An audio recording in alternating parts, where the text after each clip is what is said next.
c'est maintenant l'heure de la Fistoire de Romain, c'est l'histoire coup de poing.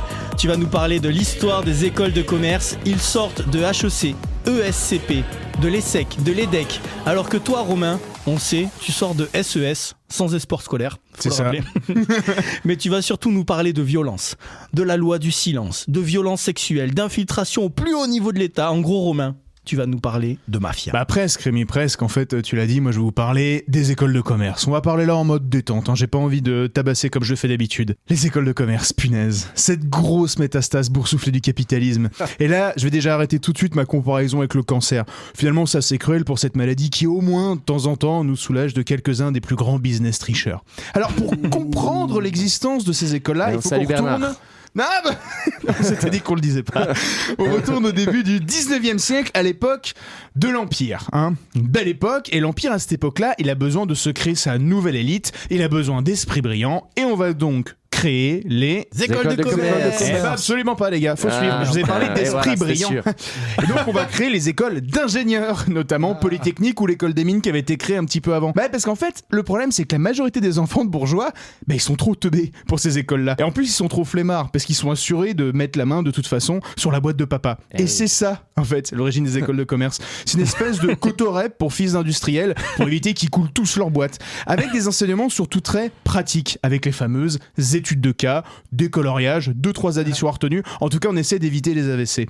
Du coup, les enseignements, et c'est intéressant, ils sont hyper liés en fait au contexte économique locaux. Vous prenez l'EDEC, l'école de Lille. Si aujourd'hui elle est plutôt reconnue pour son master agression sexuelle et finances de marché, au départ, elle est créée dans le Nord par les grandes familles du textile avec objectif d'apprendre à trouver la laine la moins chère, notamment en Argentine ou en Nouvelle-Zélande. T'as compris Jean-Eudes ? Tu dois me chercher... Argentine, c'est entre Argentine et textile. Exactement. Petit jeu de mots. Ouais. Un grand pays, il n'y a que des moutons.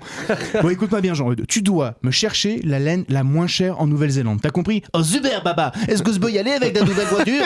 Putain, Jean-Eudes, la Nouvelle-Zélande c'est une île. Pis con ce gamin. Bon bref, dès le début, les écoles de commerce, elles se veulent internationales. Vous prenez par exemple l'ESCP, l'école supérieure de commerce de Paris, elle est créée en 1819, hein, ça en fait la plus vieille. Et ben elle compte plein d'étudiants étrangers, notamment 7 Espagnols, 5 Hollandais, 1 Russe, et ça va te plaire, Kevin, 1 Haïtien. Et en vrai, sincèrement, quand vous y pensez, aller étudier dans une école fondée par 2 anciens soldats napoléoniens, quand t'es russe ou haïtien, faut pas être rancunier quand même. Allez, Sobieski au tableau. Sobieski, ça me dit quelque chose ce nom. J'ai pas violé ta mère, toi ? Bon, en tout cas, il n'y a rien à faire parce que pendant toute cette époque, l'école de commerce, c'est pas prestige. Il y a plein de tentatives pour s'acheter une réputation. Par exemple, HEC Paris, on la connaît tous celle-là, créée en 1881. Elle se dit que bon, puisqu'on peut pas sélectionner sur intelligence, parce que de toute façon, les plus futés partent vers les écoles d'ingé, on va sélectionner sur l'argent. Et oui, c'est ça en fait l'origine des sommes hallucinantes, les frais de scolarité à 15, 20, 25 000 euros. C'est qu'en fait, quitte à être entre abrutis, autant être entre abrutis de bonne naissance. C'est pour ça aujourd'hui que les étudiants d'école de commerce n'ont jamais vu et ne verront jamais un prolo ou un pauvre, même en boîte, ou à part peut-être leur femme de ménage. Jean-Eudes, te retourne surtout pas, il y a un truc super bizarre qui vient d'entrer en salle de réu. Oh, mon Dieu, me dis pas que c'est un pauvre. Est-ce qu'il a toutes ses dents ? Bouge pas. Sa vision est basée sur le mouvement. Je vais essayer de la distraire avec une 33 Export. Vous l'avez compris, étant l'excroissance du capitalisme qui gagne tout l'Occident puis le monde, les écoles de commerce, et même européennes, vont se faire le relais de pas mal de saloperies de leur siècle. On applaudira par exemple la création par l'ESCP, encore une fois, en 1913 de sa spécialisation coloniale. Non. Moi j'aurais payé cher pour voir la gueule quand même, la gueule des amphis. J'imagine à l'époque du coup ça chantait pas en fin de soirée les lacs du Connemara mais le temps béni des colonies, tu vois. Et j'imagine que la chanson J'ai des petits problèmes dans ma plantation faisait écho à des vrais problèmes de rentabilité.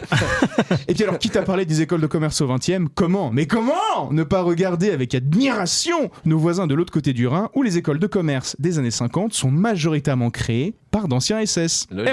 Et notamment le grand Reinhard Heune qui avait eu l'idée quand même à droite de remplacer par le mot management l'ancien terme qui était Menschenführung qui fait un petit peu moins sexy. Donc après les années 70, 80, 90 ça verra la revanche de ces écoles de commerce qui de simples formations hors de prix pour boutiquiers vont devenir l'usine à élite du pays. En fait, pour il est vraiment important de comprendre l'histoire de ces écoles-là parce que c'est comprendre la violence de ce que les gens vivent aujourd'hui en entreprise. Vous voyez, l'université par exemple, ça a été créé par et pour l'État, avec en tête plutôt le bien commun et la chose publique. Et bien l'école de commerce, ça a été créé par et pour la bourgeoisie propriétaire. Elle en reproduit donc tous les vieux schémas. Donc tous les procès là qu'on est en train de faire à l'école de commerce en ce moment, c'est pas des accidents de parcours, c'est dans son ADN. Vous prenez la violence sexuelle par exemple, 24 agressions et 2 viols en 2 ans pour les decks. Vous pensez que j'ai volé les stats ? Non, ils s'en vantent les gars. Voilà, vous prenez la xénophobie latente. Alors oui, vous allez me dire, sur les plaquettes, on a 2-3 ce qu'on appelle des renois de flyers, des renois décoratifs. Et puis quand même, flyers, tout mec de HEC quand même quelques blagues parce qu'il faut quand même bien se faire livrer son Pokéball et sa cocaïne. Mais en vrai, et là je veux pas m'attarder là-dessus, mais lisez sans rigoler le journal étudiant de l'école de commerce de Lyon, vous allez voir ce que c'est que du bon vieux racisme à l'ancienne. En tout cas, à l'heure où l'économie de la consommation nous amène à l'aube d'une catastrophe sans précédent, la question de l'abolition de ces usines à cadres néolibéraux, elle se pose. Alors, je sais très bien ce qu'on va me dire, gna, tu fais des généralités. Mais Tu oui, fais des généralités, Romain. bien sûr, je fais des généralités, mais tout à fait. Bien sûr qu'il y a des exceptions. Et si cette chronique t'a vexé, a priori, c'est que t'en es pas une. Et puis bon, l'école de commerce, je connais plutôt bien. J'en ai fait une. Abonnez-vous, likez et partagez notre podcast Louis 1664 à retrouver bien évidemment en intégralité sur vos applications de podcast préférées. Louis 1664, c'est l'émission Histoire et Humour. Josquin, Romain, Rémi et leurs invités vous accueillent à leur table pour donner à l'histoire la saveur d'un apéro entre amis.